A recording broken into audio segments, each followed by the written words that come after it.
Un espace urbain est une complexité. Qu'il soit square, boulevard, rue, ruelle ou simple impasse, l'espace urbain doit être conçu comme un système complexe mettant en relation un ensemble de critères ou d'attributs que de nombreux chercheurs ont établis. Dans la présente vidéo, on va, dans un premier temps, passer en revue les différents référentiels et faire ressortir les attributs les plus pertinents de l'espace urbain. Dans un deuxième temps, on s'attellera à décortiquer chaque attribut en diversifiant les moyens de représentation, texte, schéma et vidéo. Bon visionnage. Lorsqu'on aborde la question des référentiels, ces derniers ne manquent pas. Beaucoup de référentiels ont été élaborés, surtout dans le monde anglo-saxon, en Angleterre, aux États-Unis, en Australie, en Nouvelle-Zélande. Énormément de référentiels concernant l'urban design, comment concevoir l'urbain, ont été élaborés. Il est vrai que ces pays sont un peu en avance par rapport au monde dit latin. Voilà. Si on doit définir les attributs de l'espace urbain ouvert, on doit d'abord faire la revue des principaux référentiels existants. Mais avant, on ne peut pas éluder les travaux précurseurs, comme celui de Kevin Lynch, et ses 5 principes: vitalité, sens, ajustement, accès et contrôle.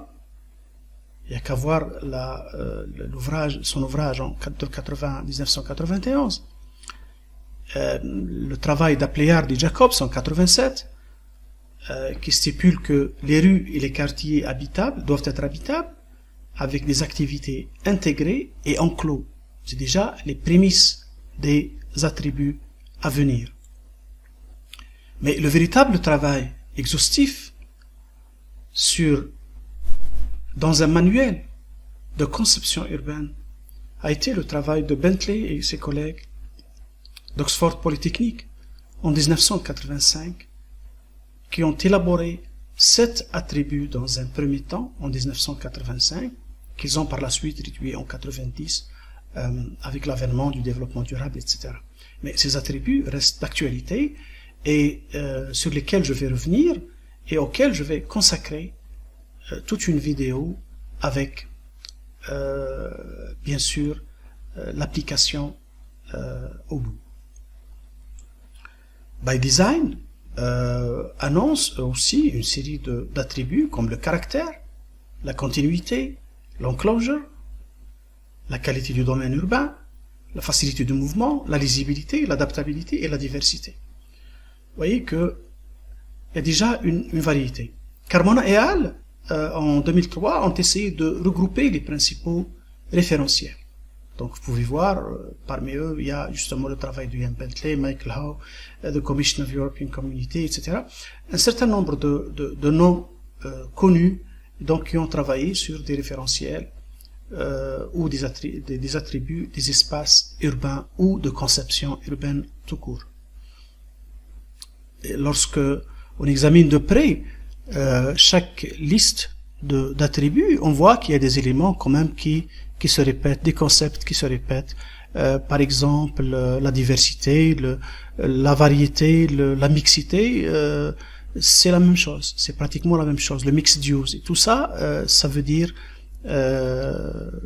tout simplement une mixité d'usage, l'habitat, le logement mixé aux autres activités humaines telles que les activités du commerce de proximité, des bureaux, etc. pour faire la ville. Par exemple, la résilience. La résilience, ça a été exprimé dans un premier temps en 85 par Bentley comme étant la robustesse ou la flexibilité, la capacité des bâtiments structurant l'urbain de changer. Et ça revient soit sous le vocable de résilience, flexibilité, ability to adapt and change, etc. Adaptabilité, on retrouve la même idée. Donc il y a des idées qui reviennent, ce sont les mêmes, les concepts qui sont les mêmes, la formulation diffère, les vocables peuvent différer. Idem pour l'identité, le caractère régional, l'identité, la lisibilité qui revient souvent comme un des éléments fondamentaux, l'éligibilité en anglais, etc. Et donc on retrouve dans cette liste un certain nombre d'éléments que j'ai essayé donc de regrouper dans ce tableau en prenant peut-être les référentiels qui me paraissent à moi les plus importants, les plus intéressants.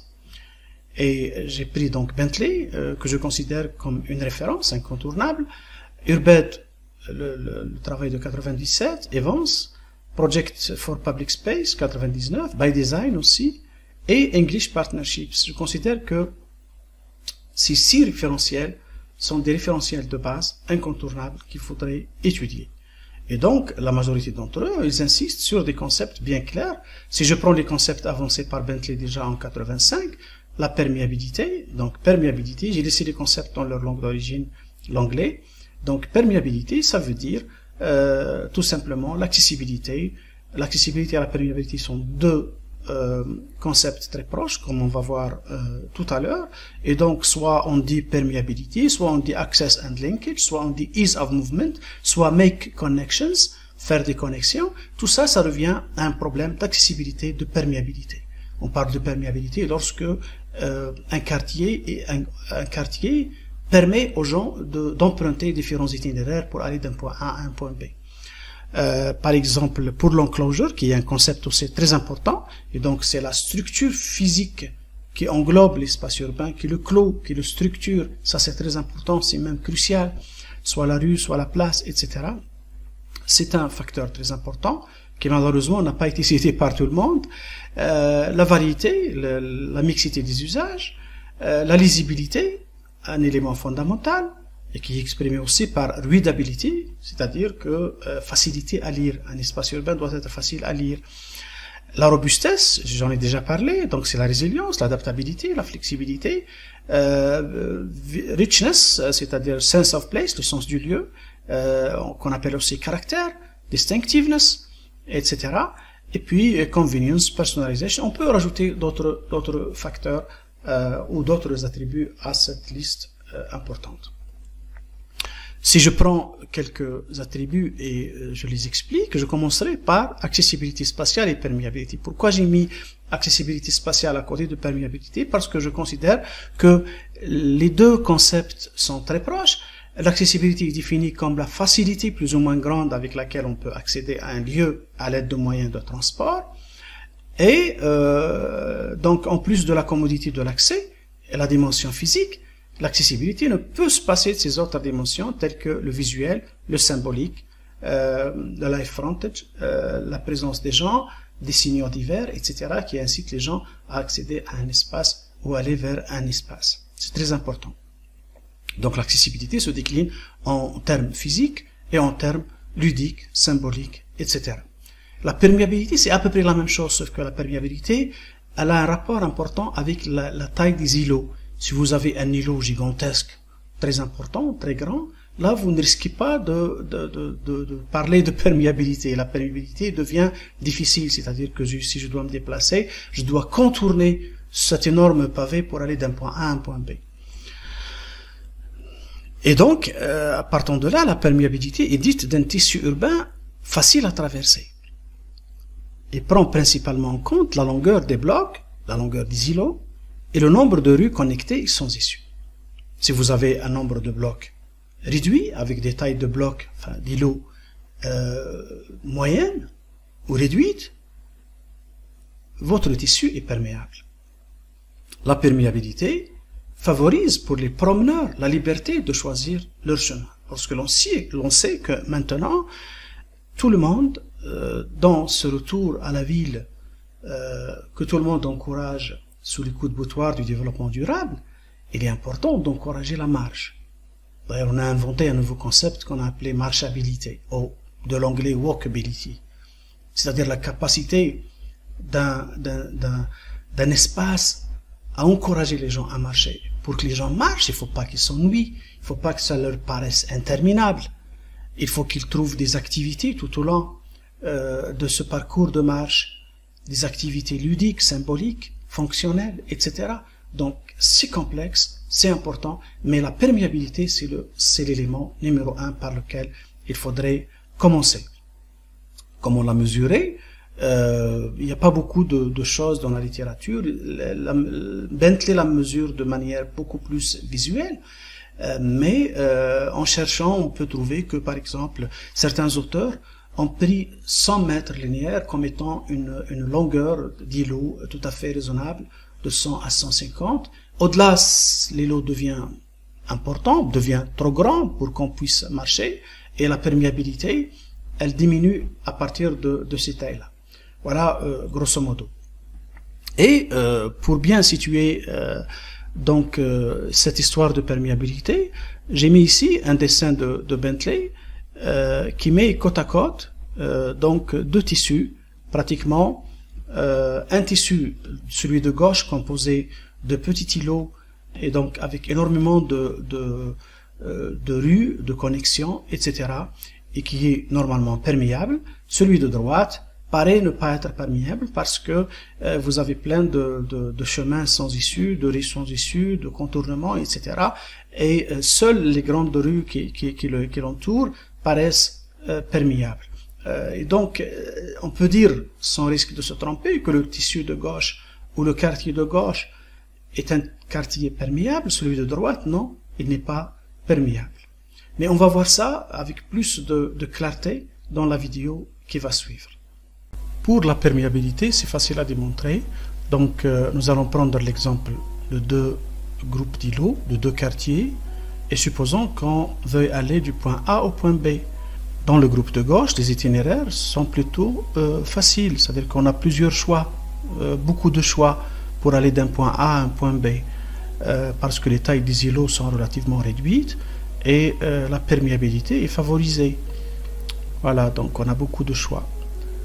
C'est ça la perméabilité. Voilà. Par contre, dans le quartier de droite, les choses sont plus compliquées parce qu'on a pas mal de cul-de-sac, de rues qui se terminent en impasse. Et là, les deux seules solutions qui existent, c'est de contourner le pavé complètement, le quartier complètement, pour aller du même point A au même point B. Voilà un peu la situation qui se présente pour démontrer la perméabilité de manière schématique et simplifiée. Et la taille de l'îlot reste l'élément fondamental et primordial. Le deuxième attribut très important, c'est l'enclosure. On ne le dira jamais assez. L'enclosure, c'est un attribut de très grande importance. Pourquoi? Parce qu'un espace urbain qui n'est pas structuré, c'est un no man's land, c'est un espace dans lequel la personne ne se sent pas en sécurité. La structure, elle vous protège, vous oriente, mais c'est ça l'enclosure. On a besoin de murs, d'orientation, de buildings qui structurent l'espace urbain, qui nous orientent dans l'espace urbain. Et on peut dire que l'enclosure est réalisée lorsque des éléments verticaux encadrent l'espace, ce qui crée un sentiment semblable à une pièce qui sécurise et encourage les utilisateurs à occuper le domaine public. Ce concept est conforme à la déclaration de Gordon Cullen qui dit « L'enclosure ou la pièce extérieure est peut-être le plus puissant, le plus évident de tous les dispositifs pour instiller un sentiment de position, d'identité avec l'environnement. Il incarne l'idée de lieu, here-ness. We belong somewhere. We belong somewhere if we are protected and we can have a look. » Ces schémas illustrent un peu ce caractère d'enclosure. Ici, on voit qu'il y a un sens de l'enclosure, une présence. On a des bâtiments qui structurent un espace urbain. Là, c'est trop effiloché, donc l'enclosure se perd. Et là, c'est trop fermé. On a un sentiment d'enfermement. Donc, il faut trouver la bonne moyenne entre tout ça. Et certains chercheurs insistent sur le fait qu'entre 30 degrés et 40 et 45 jusqu'à 50, c'est faisable. Ça réalise 30 degrés, c'est-à-dire c'est cet angle-là. C'est cet angle-là. À partir de 30 degrés, en dessous de 30 degrés, c'est difficile d'avoir un sentiment d'enclosure. À partir de 30, on commence à avoir ce sentiment d'enclosure qui va augmenter jusqu'à 45, jusqu'à 50. Mais plus elle augmente, plus on aura un sentiment d'enfermement. Et ce postulat d'enclosure, ce qui est important, c'est qu'il est en phase avec la théorie du prospect and refuge, qui stipule la combinaison à la fois du plaisir de regarder sur un espace, la perspective, et du sentiment de sécurité, le refuge, de la perception de la sécurité et de l'observation d'un espace défini. J'observe et en même temps je suis protégé. Prospect and refuge. Pour ce qui concerne l'enclosure donc, comme je l'ai défini, l'enclosure, ou le sentiment d'enclosure, provient du fait que l'on se sente protégé. Protégé par tout ce qui est vertical, des murs, des parois, des limites constituées par les bâtiments, mais ces limites ne sont pas toujours protectrices. Si l'angle fait, par exemple, entre un point au niveau de la chaussée, au centre de la chaussée, et la hauteur des bâtiments, si cet angle-là est inférieur, par exemple, à 30 degrés, et ça devient trop écrasant, c'est supérieur, par exemple, à 60 degrés. Donc, il faut toujours trouver une certaine moyenne. Donc, c'est une protection, comme si on était dans un espace intérieur, sauf qu'on n'a pas le ciel. Voilà, en gros, la définition de l'enclosure.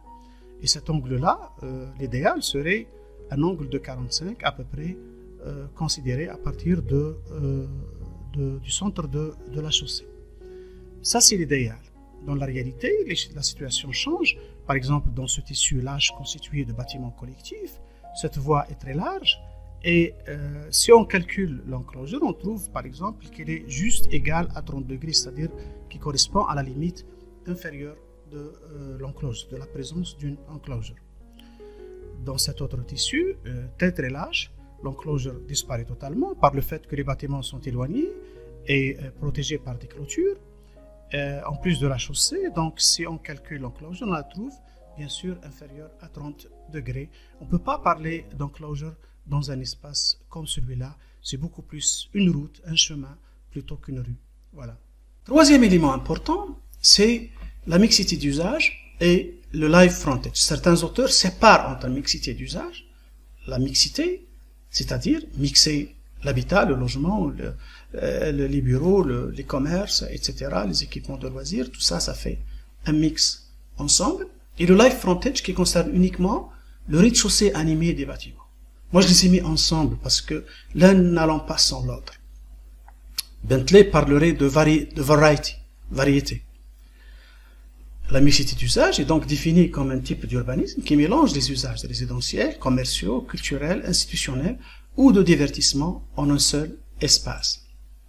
La co-implantation des installations à usage mixte avec le commerce de détail et le logement de manière intégrée permet l'utilisation des moyens de transport durables et crée plus de convivialité et donc de vitalité et de sécurité perçue. La mixité d'usage, à l'échelle d'un espace urbain ouvert comme la rue ou la place, et c'est ça qui nous intéresse le plus, prend souvent la forme d'une façade vivante, ce que les anglo-saxons appellent live frontage. À l'exception de certaines zones résidentielles, une rue ou une place sans façade vivante est souvent morte, ennuyeuse, difficile à marcher, et donnant un sentiment d'insécurité. C'est pour cela que les espaces urbains, qu'ils soient rues ou places, lorsqu'ils sont dépourvus de ce support ô combien important qui est le live frontage, demeurent juste des chemins, des parcours, ils n'accèdent pas au statut de rue, même s'ils ont l'enclosure qui est la structure urbaine. Le live frontage, ou la façade vivante, constitue l'un des éléments les plus importants pour qualifier un espace urbain. On aurait du mal à imaginer un espace urbain sans live frontage, sans espace destiné au public. Ce serait un espace urbain mort, ou dans lequel les gens sont pressés de passer, plutôt que de marquer une pause, de flâner, de faire les boutiques, etc. Et les plus grands espaces urbains au monde, les places les plus célèbres par exemple au monde, ont toutes ce live frontage bien conçu. On voit sur ces images, par exemple ici, la Grande Place à Bruxelles, j'ai choisi des endroits exceptionnels, mais on peut généraliser cette situation à beaucoup d'espaces urbains dans le monde. C'est le live frontage, c'est ce rez-de-chaussée plus proportionné qui donne de la valeur à l'espace urbain, qui lui donne cette animation qui fait que l'espace urbain soit approprié, usagé, etc. Voilà en gros. Chez nous aussi, sur la place de Blida par exemple, Doran, toutes ces grandes places ont un live frontage bien pensé. Constantine, la place de la Brèche, un peu moins dotée, mais toujours est-il. Quatrième attribut intéressant, c'est la lisibilité, que les anglo-saxons appellent legibility. La lisibilité est définie comme la facilité à identifier et à se faire une image mentale d'une ville ou d'un lieu. Elle traite de la lecture claire de la structure urbaine, c'est-à-dire un espace urbain qui possède une structure lisible, facilement compréhensible, est un espace qui peut être lu facilement par les usagers et par conséquent fréquenté par ces derniers. Kevin Lynch nous a déjà donné en 1960 ces fameux 5 éléments que tous les étudiants d'architecture ou d'urbanisme connaissent. Donc les parcours, les limites, les secteurs, les nœuds et les points de repère. On peut les utiliser pour analyser une ville, pour construire une image mentale d'une ville, mais aussi pour construire une image mentale d'un espace urbain. C'est toujours faisable. Et Lynch fait une distinction claire entre la lisibilité, qui est un processus normal, banal, de compréhension du langage d'un espace urbain, qu'il qualifie comme étant la clarté des éléments urbains et leur perception dans leur ensemble, et l'imagibilité qu'il définit comme un caractère distinctif, quelque chose d'exceptionnel. Un caractère distinctif du cadre urbain par la présence d'éléments exceptionnels. Les 5 éléments, parcours, limites, secteurs, points de repère, nœuds, etc. Donc chacun ayant une fonction spéciale au niveau d'un espace urbain.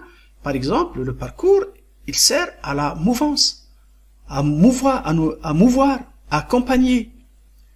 Les limites, les edges,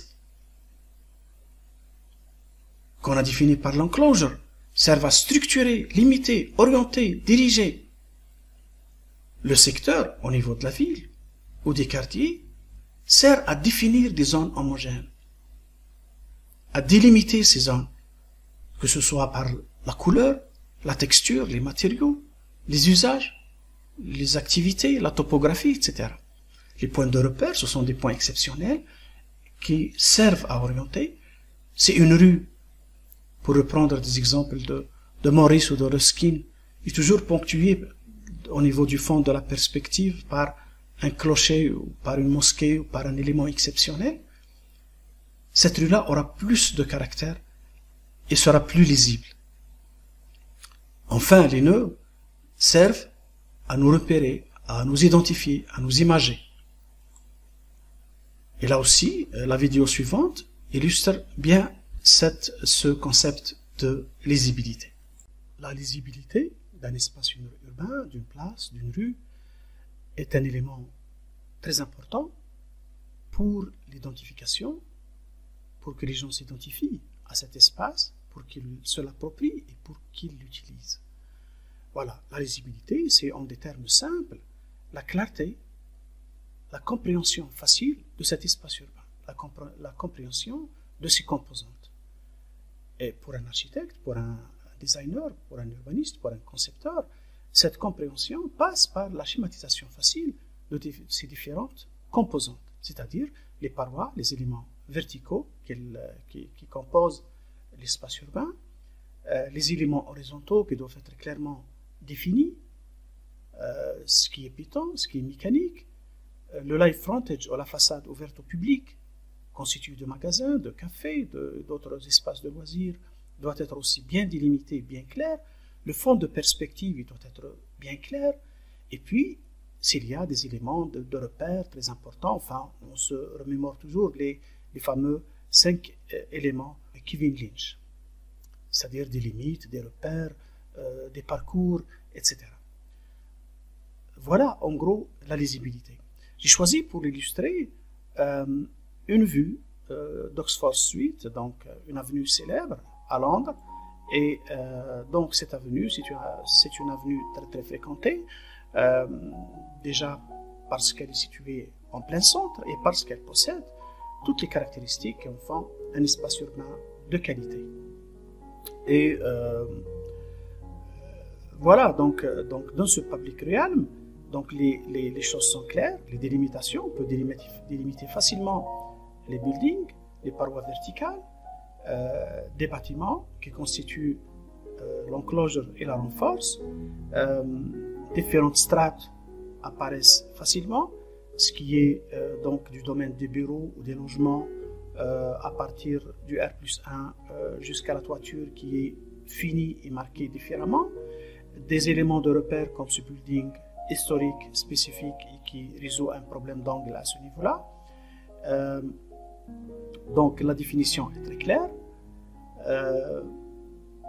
La partie horizontale, donc ce qui est piéton est clairement défini, ce qui est mécanique est clairement défini, le rez-de-chaussée est clairement défini, les magasins sont clairement définis, donc tout est clairement défini. C'est ça la lisibilité d'un espace urbain.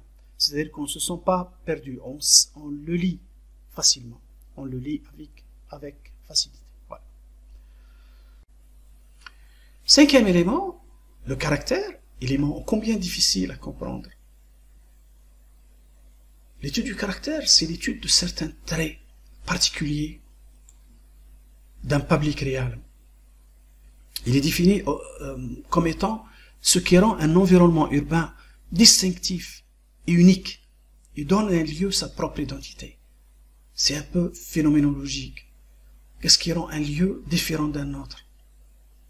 Pour éviter cette monotonie qui caractérise notre production urbaine, où tous les endroits se ressemblent, toutes les places, les cours urbaines, les rues, enfin, si elles existent, je mets rues entre guillemets, parce que je ne pense pas qu'on ait construit autant de rues que ça, ce sont des chemins, des parcours. Tous ces éléments urbains chez nous se ressemblent, surtout dans la production post-indépendance. Ils n'ont pas ce caractère distinctif. La distinction et l'unicité font l'identité d'un lieu et créent du caractère. Le caractère est aussi défini comme une ambiance, une atmosphère. Il possède des termes tangibles, il est défini en termes tangibles et en termes intangibles. Mais les deux catégories sont associées. À l'origine du caractère, bien sûr, on trouve toujours les travaux précurseurs de Gordon Cullen, de Kanzen, l'approche phénoménologique de Norbert Schulz, notamment dans Genius Loci ou Génie du lieu. Une revue des travaux de recherche permet de résumer, parce que nous allons vers la pratique, vers l'application, ce qui nous intéresse le plus. On dira que les éléments suivants font partie du caractère. Lorsqu'on veut analyser le caractère, qu'est-ce qu'on doit comprendre? Que doit-on analyser en premier? On doit analyser l'unité et la diversité des bâtiments dans une façade urbaine.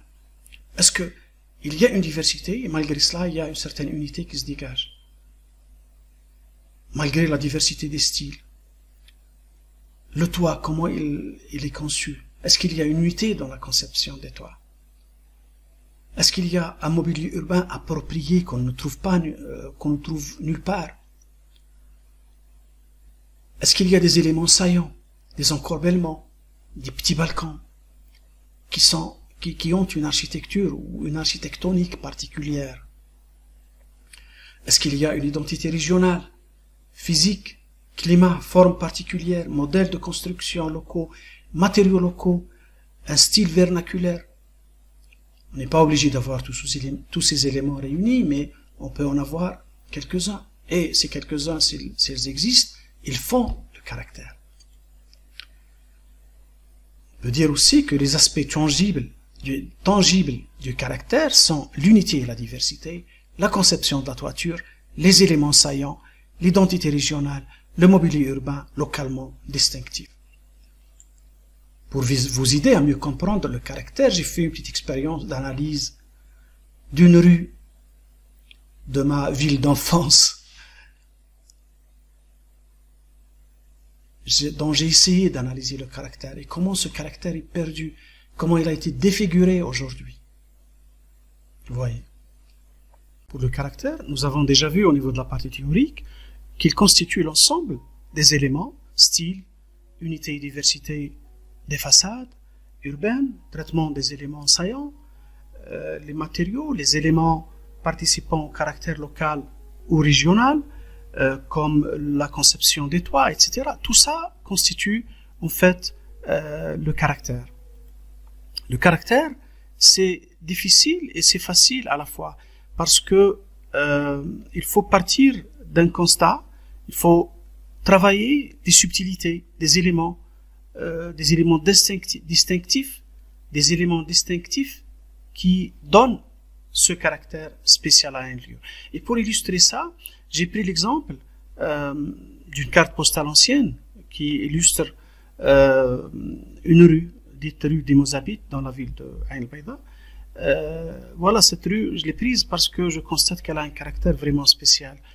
Un fond de perspective très intéressant, formé par l'église coloniale, et puis cet ensemble de boutiques d'une hauteur de rez-de-chaussée, mais qui ont toutes un caractère spécifique, qui se ressemblent, qui constituent une unité, malgré leur relative diversité, etc. Et donc, tout ça, avec leurs tuiles, avec leur traitement de façade, etc., ça constitue un caractère vraiment, vraiment spécial pour cette rue. On essaie de dessiner ce caractère, si vous voulez. On commence toujours par essayer de tracer les grandes lignes. Toujours essayer de tracer les grandes lignes, car ce sont ces dernières qui donnent déjà une idée globale du caractère à illustrer ou à constituer. Donc il faut restituer quels sont les éléments, pas tous les éléments, mais les éléments fondamentaux qui donnent une idée de cette ambiance. On fait un premier jet, un premier travail sur la carte postale elle-même, et puis on peut donc enlever la carte postale et garder ce qu'on a schématisé. Et en fin de compte, lorsqu'on élimine les petits détails, ce qui reste, ce sont les éléments qui forment justement le caractère. On a tous ces éléments qui sortent, la délimitation des trottoirs assez clairs, la hauteur des bâtiments, leur traitement, les traitements des corniches, le traitement en tuiles, etc. Tous ces éléments constituent un caractère bien spécifique et donnent une ambiance bien spécifique à cette rue. On peut encore simplifier davantage ce traitement, par exemple en indiquant clairement de rouge les éléments qui me paraissent personnellement donner du caractère. On peut encore schématiser davantage et n'en garder que les éléments qui donnent ce caractère à cette rue. Donc une ouverture au ciel assez bien distincte, des murs qui délimitent de droite à gauche, des murs qui délimitent de droite à gauche, et voilà à peu près ce qui donne ce caractère à cette rue.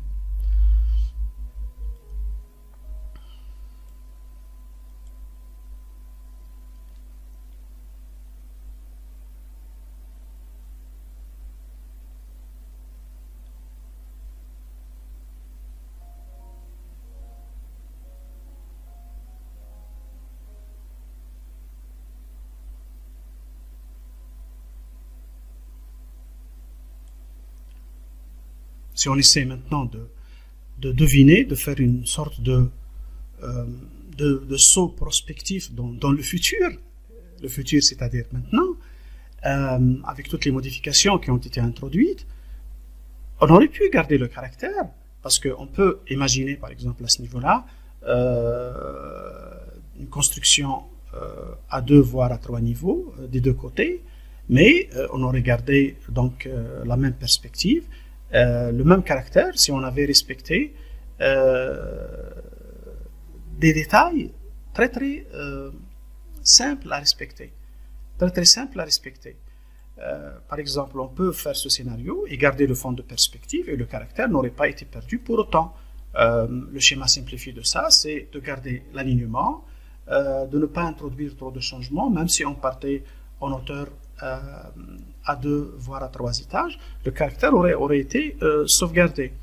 Malheureusement, ce qui a été fait, et ça c'est l'image d'aujourd'hui, c'est l'introduction du Python. C'est pas le matériau lui-même qui pose problème, mais ce qu'on en a fait, ou là, ce qu'on a fait avec, et l'introduction de tous ces balcons, tous ces encorbellements, modifie complètement le caractère de cette rue, avec l'unité qui se perd. Donc on a une diversité des immeubles qui ont des balcons, d'autres qui n'en ont pas, les balcons qui sortent de manière disgracieuse sans aucune étude de proportion, la diversité des matériaux. Il existe 2 ou 3 boutiques qui ont gardé leur caractère ancien, mais tout le reste a été modifié avec des rideaux de fer, etc. Donc tout ça a modifié complètement, a massacré complètement le caractère de cette rue, donc que je considère personnellement comme faisant partie du patrimoine. Et donc, si on doit, voilà, donc pour moi, ce sont ces balcons ajoutés de manière disgracieuse qui ont complètement détruit le caractère de cette rue emblématique. Voilà, donc les choses sont assez claires. Si on revient un tout petit peu en arrière et on superpose le schéma que je viens de faire avec la carte postale d'origine, on s'aperçoit très bien que des dégâts qui ont été commis. Ça, c'était un exemple comment on peut étudier le caractère, bien sûr en respectant les éléments que j'ai déjà cités. Et voici la même perspective schématisée d'aujourd'hui avec ce fatras d'éléments donc tout à fait disparates qui composent cette perspective. Voilà.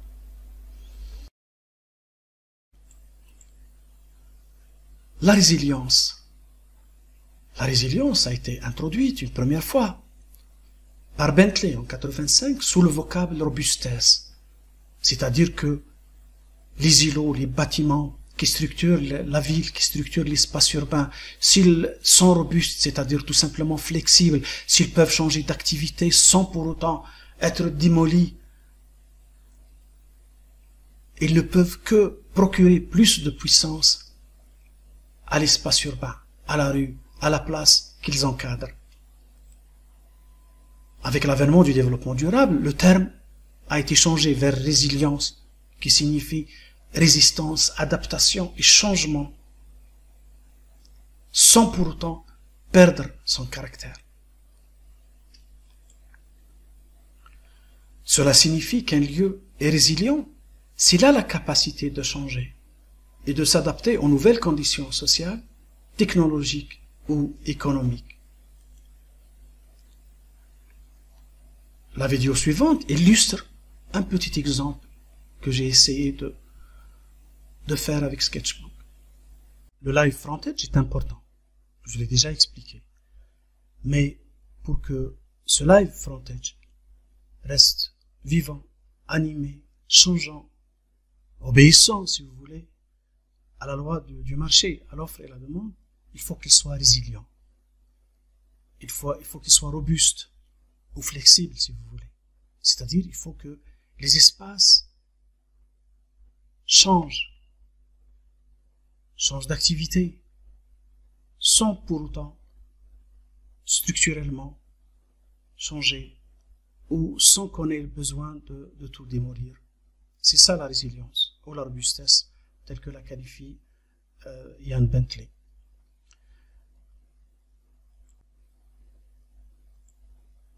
Un bâtiment résilient qui entoure l'espace public et le qualifie, c'est un bâtiment dans lequel un niveau ou deux niveaux qui constituent donc le public realm changent avec facilité, sont résilients, on peut changer d'activité sans toucher à la structure. On peut changer de volume d'occupation facilement, etc. Donc, si ce même espace est adjacent à une place, à un espace public, sans qu'il y ait une voie mécanique qui viendrait perturbé.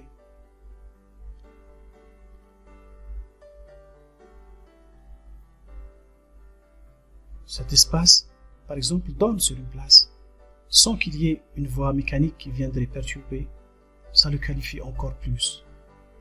Ça lui donne plus de valeur et plus de puissance.